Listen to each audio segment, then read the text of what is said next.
Hi, this is Dalene with McDonald's Sewing and Vacuum, and I'm here with the foot of the week this week. And the foot I'm gonna show you this week is the sew-on button foot for the PFAFF side of the house. We were also I just want to let you know there's also one for the Viking machines, and it's nice because it has a little tool that helps you put the button in to the foot. Um, Before we get started, I also wanted to show you this book.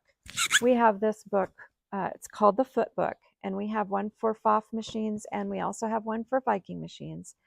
And this book is amazing. If you're interested in learning how to use the different optional feet that are available for these machines, you need this book because it goes step by step through how to set up the foot and how to use it, and things that can't be included on the back of a little package, right? With no words.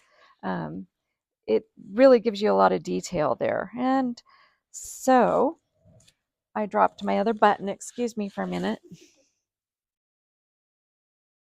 Ah, okay, we may just sew one button on today. All right, so I just wanted to let you know I've already set this, put the foot on this machine. We're using the PFAFF Ambition 610. And the button you insert into this gray area between the silver metal and the black metal. And the foot actually holds the button for you while you sew. So I'm just going to line that up. I use my tweezers for this. It's a lot easier than any other uh, method I've tried. And then the other thing you need to do to set up is make sure you've lowered your feed dogs. I'm going to turn the hand wheel to make sure I don't stitch onto my button, so it's a little too far back, I think. And because I'm kind of not sitting straight, I'm not getting my button in there straight. So I'm going to straighten myself out and see if I can, well, I don't know about straightening myself out, but try to line it up. So I'm going to check to make sure my needle goes down in both sides of the button. And yep, that's looking pretty good. Okay, so the next thing we're going to do, I'm going to pull this thread out of my way. This machine has a special stitch that's designed uh, for sewing on buttons, and it's stitch number 24.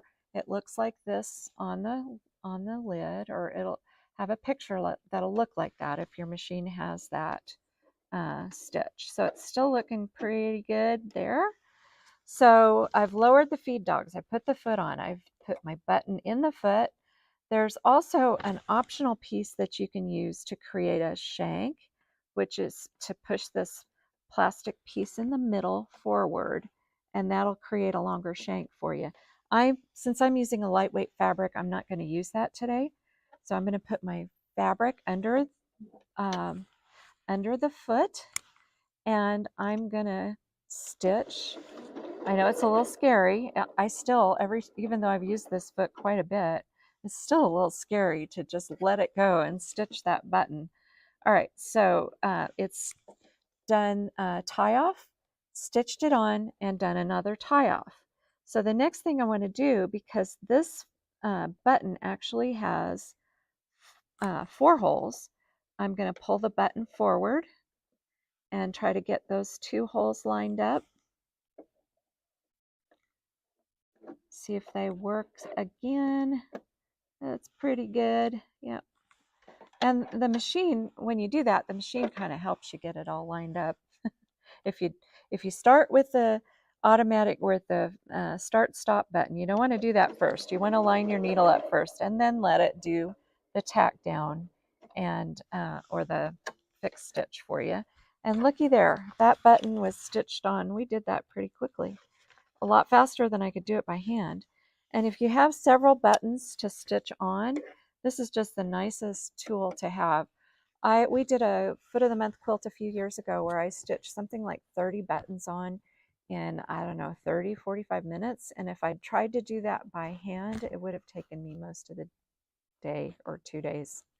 Anyway, so I hope you check out this foot if you're interested, and